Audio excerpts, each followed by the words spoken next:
Now, as I'm sitting out here this morning and I'm looking at the bikes, it's in the teens. I got ice to chop on the pond, but the majority of the day, the great majority of the day, I'll be down in my shop where the heat will be at least in the mid 60s and the coffee will be hot all day. Now, some really good news. I have one side of the wheel about 3/4 done. In a perfect world, and this is it's never a perfect world. In a perfect world, I would be able to get the majority to sanding and grinding on that wheel and get it ready. You never know if it's going to go above 18 degrees this morning. If it does, and we may today or tomorrow even get some primer on the wheel. That'd be a major watershed. And as you can imagine, I am dying to see how this first wheel is going to come out. That's why I'm really, and I don't even care if it takes a couple extra days. I'm trying to do it in a way that the result, all I care about is that the end result, at the end of the project, when I put that wheel back on a bike, I'm totally satisfied that I did the best I possibly could. Every one of the wheels I've done on every one of these restorations has been a labor of love. And the good news is every one of them is somewhere on that channel of 1,700 videos. The thing that makes wheels interesting, I always say it's the second most important thing to do on a restoration. The paintwork is number one, the wheels are number two. And if the engine doesn't run, who cares? Now, I know there are people that feel the other way. They would spend their whole life getting the engine to make 2 more horsepower. I put my time into polishing and cleaning. But then on the bikes like the R1, well, on a bike like all of them, when I put them down, I want to look at them out in the backyard or up at one of our meetups. I want to see a clean bike. And we always close the conversation with, if you prefer a dirty, rusty bike or something other than what we have, a trials bike, a dirt bike, a Harley, or whatever, we can still be best of friends. And you're still allowed to watch these videos. But now, anytime it's down in the teens, I have ice to chop. That's the bad news.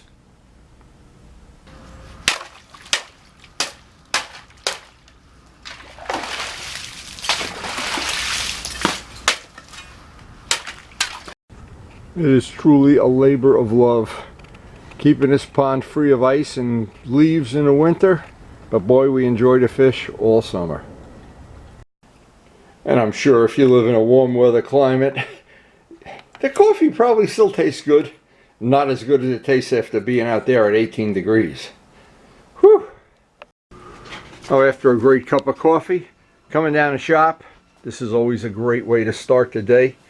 Now, I might have mentioned this before, I always save the parts that need to be polished, so I can do that while paint is drying. There's some cleanup work and polishing to do on that.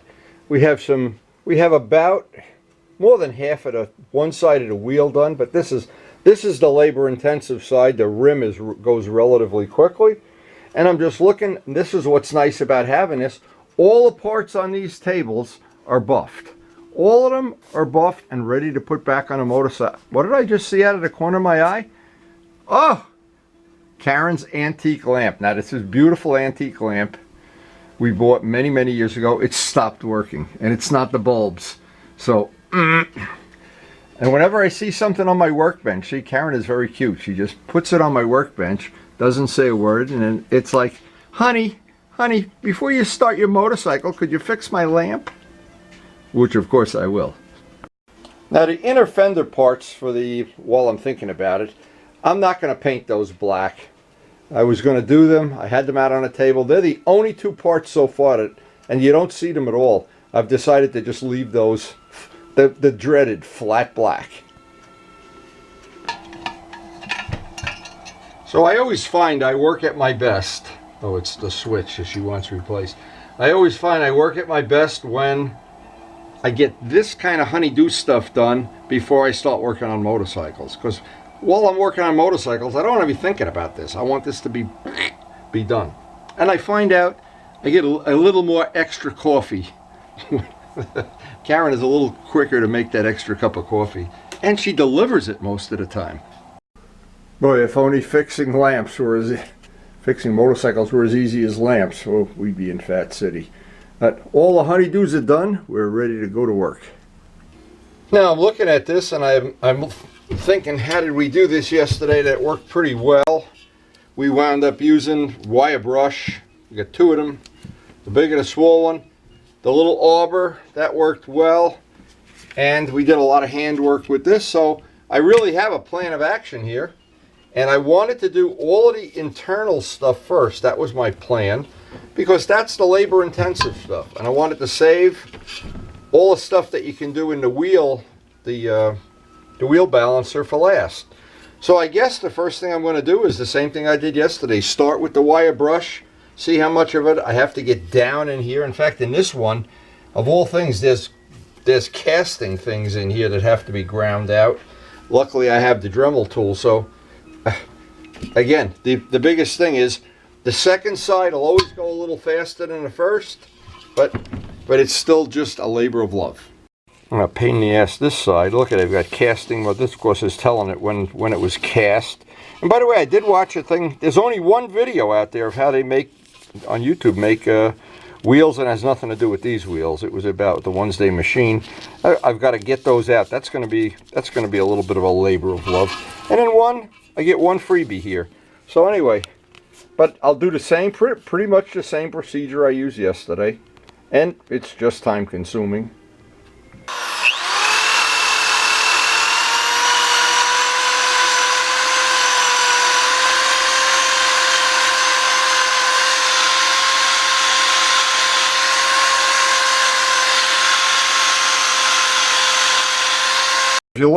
If you look in the back room, you notice I have everywhere there's these discs that are available from, and they're in two different sizes, big and small.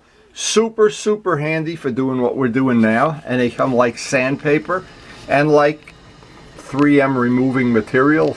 They call them fiber, but I don't know what the right name is. They are handy, and they were handy yesterday in doing some removal. So always a good thing to try everything, because I think what we're removing here is a big thick coat of powder coating. Now the good news is we have these in all different, they come in different grits. The 100 grit seems to, and the 120 seems to work fine. They do take a good chunk of material off, so what's good is they make something that isn't really flat, they flatten it out, and then the wire brush can get down there and radius everything out. But these are really handy to have, and good for doing just general work as well as this.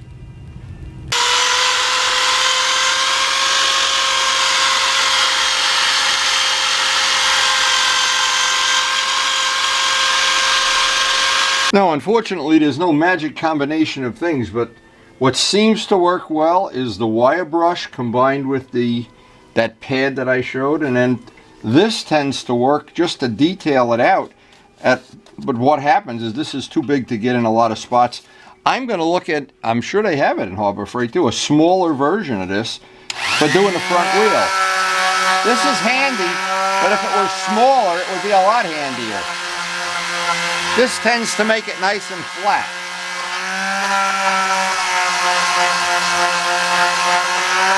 The point is, everything has to have an etch on it. It has to be scratched. I don't have to get all the powder coating off, but it's all got to be scratched.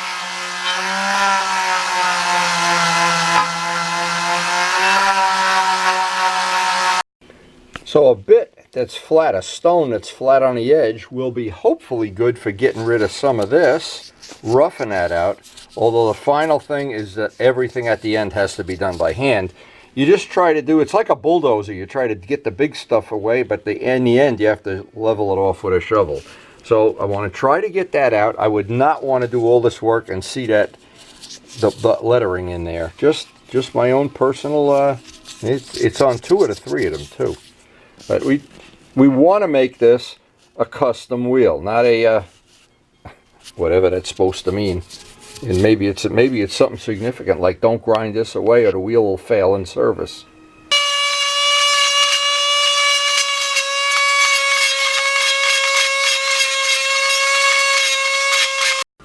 Now, an important thing to really remember. Some of the stones, and I just wanted them self-destructed, some of these are carbide cutters. If you look at these carbide cutters, I want to pull one of these out. See, I may have use for this. That's carbide. That's never going to break or go dull, and I have a little carbide cutter that gets right in there.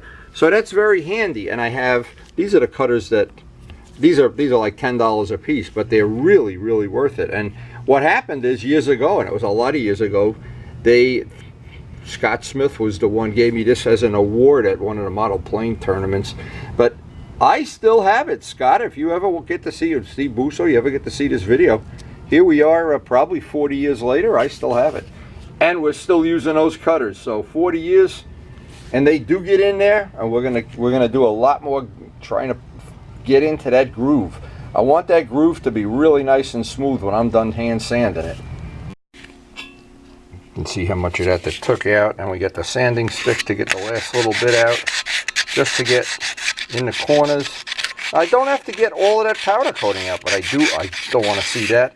And I don't need to turn the wheel into a raw aluminum wheel, but it's got to be etched. It's got to have a surface that the primer will grab to. Now I found several little cutters to get in corners and edges and angles and things. I just always keep. You never know which ones are going to work. The little skinny ones, sometimes they work well. But the bottom line is, hey, this is one I was looking for this the other day. I couldn't find it. May have some use for this. Carbide cutters. These are the ones that really do the heavy work. Here's a carbide sanding drum, but it's got to be cleaned. You got to clean the aluminum off it, and on and on and on. There's so many of these. Every one of them I've used over the years. As always is ultimately, and this is just an ordinary sanding stick that works just perfectly. Now, what happens is, and I wanted to show this is a really good tip. You can get in all these little tight areas, and all we're looking to do is get a final etch on everything. Ultimately, this last, I don't know, 50% of the sanding has got to be done by hand. There's just no machine that gets in here. Now, what happens is, you can see you wear out the tip. This is Norton industrial grade sandpaper. Now I can use that tip. So I wanted to show this. This is really a good tip because a lot of people might not realize this. And of course the sandpaper is expensive. So once you get that, you see it's not doing much sanding. So you see the whole front of it. This is a great tip, by the way. Move the stick back a little bit. So I will get to use the whole length of the sandpaper right up to the last inch. And every time I do that, I'm exposing a brand new edge. A brand new edge on the sandpaper. It really works in my favor. And because so much of this has got to be done by hand, an example of something that, as long as I have the sanding stick out, to get all these edges radiused is really no tool I know that I can get in there, but I can get it. And it's just hand labor. It's just, you know, I just put on the TV one of the summer rides and pretend I'm out on a summer ride and sand away, because this is going to be a couple hours of detail sanding before we even take a break for lunch. It'll be a labor-intensive job for sure. And this is probably, other than all the little tools getting this is the one that really counts. And of course, the final thing, sanding everything by hand with probably 600 grit paper. Uncanny how in the end, all the little detailing, you really have to do all of this by hand, and there's really no substitute for it. I've tried many of the tools I have over there that have done some of it, but in the end, you really have to spend a couple hours, just like what I'm doing right now, because everything has to be etched. If I paint over anything that's shiny, the odds are not in my favor that the paint is going to stick, especially on a wheel. A wheel takes a tremendous beating. So to have everything etched, now even in this groove here, I haven't figured out how I want to do this yet. Even in this groove, I guess I just have to do it by hand. There's just some things that I guess you could get a wire brush in there, and bit powder coating is just a bear to get off. It's terrible. But I'm sure it's cheap, and that's why they use it. Inexpensive and probably pretty durable too, but anyway. Now, it's always important, somewhere in this job I have to address this too. At the very end, every one of these edges, I want to have every edge, and I'll do it by feel. I want them all radius. I don't want any sharp edges. And that really I have to do at the very end by feel, but basically getting all these where the two castings come together. And I really do wish I knew how they did that. Be a very interesting how-to video. It looks like they cast two pieces, and while they're still molten or something, just like a mold, they stick them together. Who knows? Anyway, we're making a lot of progress on this, but it's time for a coffee break. So while we're having coffee, it just started snowing, so I guess we're not going to do any painting today. We're going to do the final, well, that'll give us a couple extra hours to work on detailing out the wheel and get it all prepped up. Wow. Who knew? Unpredictable days. So snowing. Who knew? They didn't really predict. I think it was only a 50% chance of snow. Well, you know what? Sometimes 50% doesn't work at all when it's the other 50%. Anyway, the most useful tool so far on this whole wheel has been this stick for getting in every little edge and angle. I can't imagine doing this without some special tools that you have to kind of improvise. And maybe you get some good ideas off the video. Maybe you have better ideas than me, but if we share them on YouTube, I know we all win. Okay, the next step on this is this part here is this edge, the casting. I want to hand sand that, and in here, this I can do relatively quickly, but this part in here, I'm going to have to get that roughed up as much as I can. I don't really have to take, again, I don't have to take all of the powder coating off, but I need to get this smooth so that this surface, ultimately when it's painted, all these surfaces are going to have the same smoothness and flatness and gloss. Now this is one of the critical things. I don't think if you didn't use the sanding stick, you couldn't get right up into that corner, into that angle. And of course with this heavy-duty sandpaper, you can just flip it over. I'm not sure you could do this with regular sandpaper. This is that heavy-duty Norton sandpaper, and of course, got from Dave Midgley years and years ago. I still have I don't know how it came on a roll. It's industrial quality, and it works really quickly. And I want to get that ridge.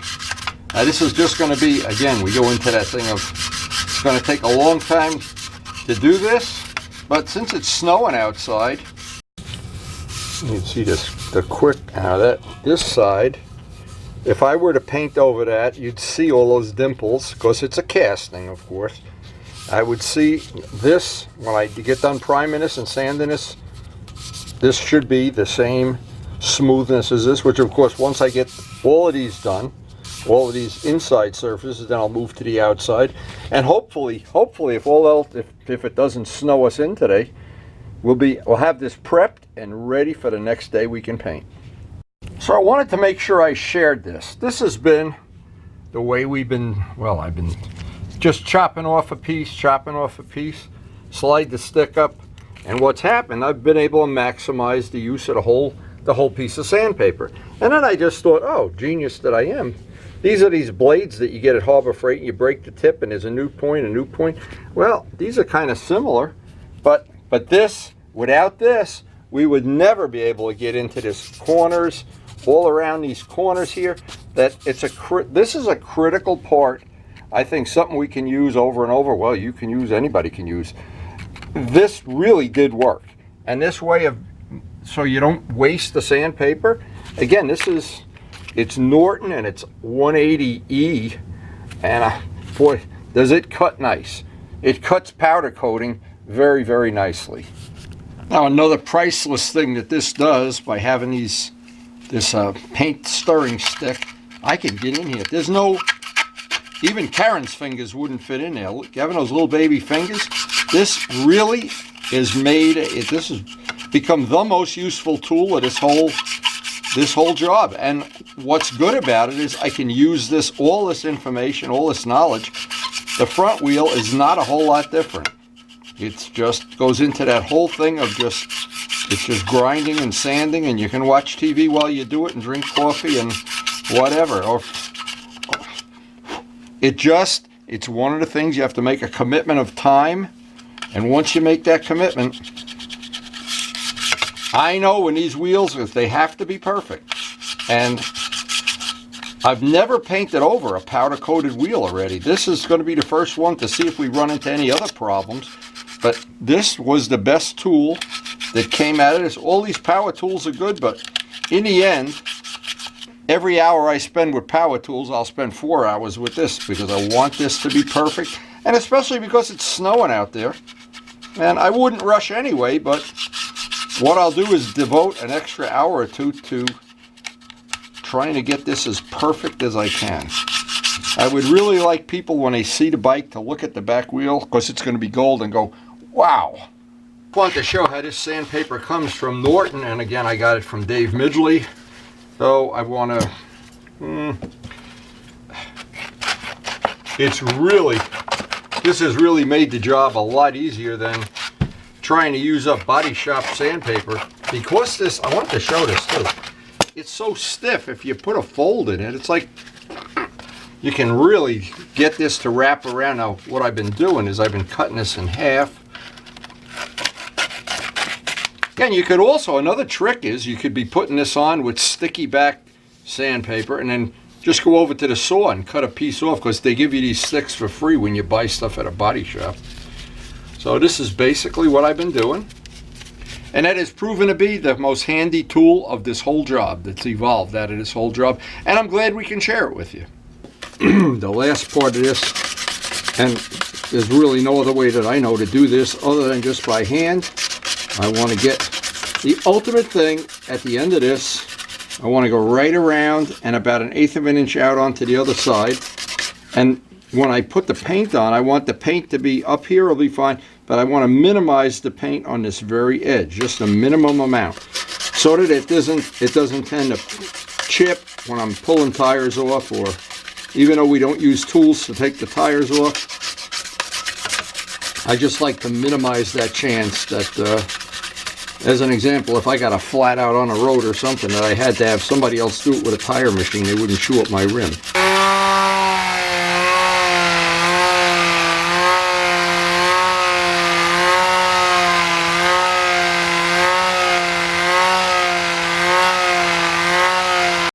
Now I'm going to finish off the whole part with 220 wet and dry. Wet. Hopefully that'll get a nice etched, smooth surface on. Everything has got 180 grit, but see there's little shiny spots down in the valley. It's very hard to get in there with the stiff sandpaper, so I know I can get in there with the soft Rhino wet. That'll get down in there. But I want that whole part to be etched and scuffed. It's in those little valleys that I want to really make sure. Remember, any valley is where paint, when when it doesn't get a good bond, that's where it wants to shrink and pull up out of the valley. So it's any valley here that we want to get. Now, to be honest, this I'm assuming it's powder coating, has really been a bear to sand. This has really been a lot of work, but it's given me a smooth surface. It's obviously adhered to the wheel real well. So I think in the long run, it's going to be just fine. Now this is the one critical thing of the whole wheel. This is the part that really, if it pulls up out of that valley, or in the worst of all worlds, you know, you get stuck somewhere and somebody has to use a tire iron on it or something, that's the death knell. And then you get a chip, and that chip is, on a gold wheel, is going to look terrible. On a black wheel, you can just take a Sharpie marker and make it go away a little bit, but not on a gold wheel, that's for sure. Last thing today is going to be to wipe everything down with prep ball, and I'm sure the snow is going to build up and we're going to be busy tomorrow. They're predicting more snow. So sometime the snow wins. Today they won. But in a way we won because we got to prep with no pressure at all to finish on time, which I like. I'll get this thoroughly cleaned and be ready for backmasking the next time we get a chance to work on this. I really would always rather backmask it the day of doing it so that the tape is nice and sticky and fresh, even though that doesn't really matter. But getting it all prepped up, this was an incredibly productive day. I think we got I don't even know how many hours, but having it this close to being ready to paint, well, I'm gonna sleep like a baby tonight. I really am gonna sleep like a baby. This really did come out nice. No, not much chance. I thought it was gonna clear up. It's just dripping snow. Time to just quit while we're ahead. So it all turned out, in the end, we are prepped up. And as soon as tomorrow we do our snow removal or whatever Karen has in mind, whatever errands have to be done, we'll be ready to put some prime on this wheel. It has been a long job prepping this up, and I think it's going to be worth every penny. Every minute that we spend, every bit of effort, because we are going to have it forever. I don't flip bikes. Anyway, hope you enjoyed the video. Hope your projects are coming out great, and thanks for watching.